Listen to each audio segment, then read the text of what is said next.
Item ಯಾವುದೇ ಇರಲಿ try ಮಾಡಿ ಆಚಿ ಚಿಕನ್ ಮಸಾಲಾ. ತುಮಕೂರಿನಲ್ಲಿ ನವವಿವಾಹಿತ ದಂಪತಿ ಆತ್ಮಹತ್ಯೆಗೆ ಶರಣಾಗಿದ್ದಾರೆ.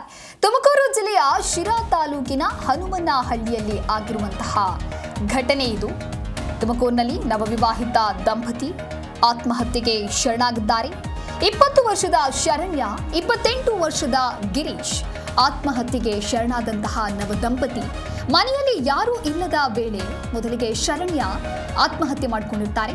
ಪತ್ನಿಯ ಆತ್ಮಹತ್ಯೆಯನ್ನ ಕಂಡು ಪತಿ ಗಿರೀಶ್ ಕೂಡ ನೇಣು ಬೆಗೆದುಕೊಂಡು ಸುಸೈಡ್ ಮಾಡಿಕೊಂಡಿದ್ದಾರೆ. ಸ್ಥಳಕ್ಕೆ ಪಟ್ಟನಾಯಕನಹಳ್ಳಿ ಪೊಲೀಸರು ಭೇಟಿ ಕೊಟ್ಟಿದ್ದಾರೆ. ಪರಿಶೀಲನೆ ಮಾಡುವಂತಹ ಕೆಲಸ ಆಗ್ತಾ ಇದೆ.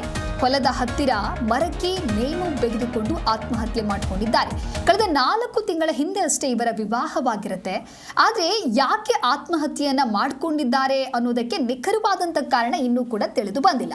ಪಟ್ಟನಾಯಕನಹಳ್ಳಿ ಪೊಲೀಸ್ ಠಾಣೆಯಲ್ಲಿ ಇದೀಗ UTR ದಾಖಲು ಆಗಿದೆ. ತುಮಕೂರಿನಲ್ಲಿ ಆಗಿರುವಂತಹ ಘಟನೆ ಇದು. ಇನ್ನೂ ಕೂಡ ಮದುವೆಯಾಗಿ 4 ತಿಂಗಳಾಗಿರುತ್ತೆ ಅಷ್ಟೇ. ಆದರೆ ಯಾವುದೋ ವಿಚಾರಕ್ಕಾಗಿ ನೊಂದು ಈ ರೀತಿಯಾಗಿ ಆತ್ಮಹತ್ಯೆಗೆ ಶರಣಾಗಿದ್ದಾರಾ ಏನು ಎತ್ತ ಎಲ್ಲವೂ ಕೂಡ ವಿಚಾರಣೆಯ ನಂತರದಲ್ಲಷ್ಟೇ ತಿಳಿದು ಬರಲಿದೆ.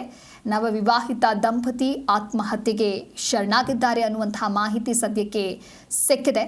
ಪತ್ನಿಯ ಆತ್ಮಹತ್ಯೆಯನ್ನು ಮಾಡಿಕೊಳ್ತಾರೆ. ಅದಾದ ನಂತರದಲ್ಲಿ ಪತ್ನಿಯ ಆತ್ಮಹತ್ಯೆಯನ್ನ ನೋಡಿ, ಆಕೆ ಸ್ಥಿತಿಯನ್ನ ನೋಡಿ ಪತಿಯೂ ಕೂಡ ಆತ್ಮಹತ್ಯೆಗೆ ಶರಣಾಗಿದ್ದಾನೆ. ಹಾಗಾಗಿ ಇವರಿಬ್ಬರ ನಡುವೆ ಏನಾದರೂ ಕಲಹ ಶುರುವಾಗಿತ್ತಾ ಅಥವಾ ಬೇರೆ ಏನಾದರೂ ವೈಮನಸ್ಸಿತ್ತಾ ಏನು ಎತ್ತ ಎಲ್ಲವೂ ಕೂಡ ಮತ್ತೆ ತಿಳಿದು ಬರಲಿದೆ.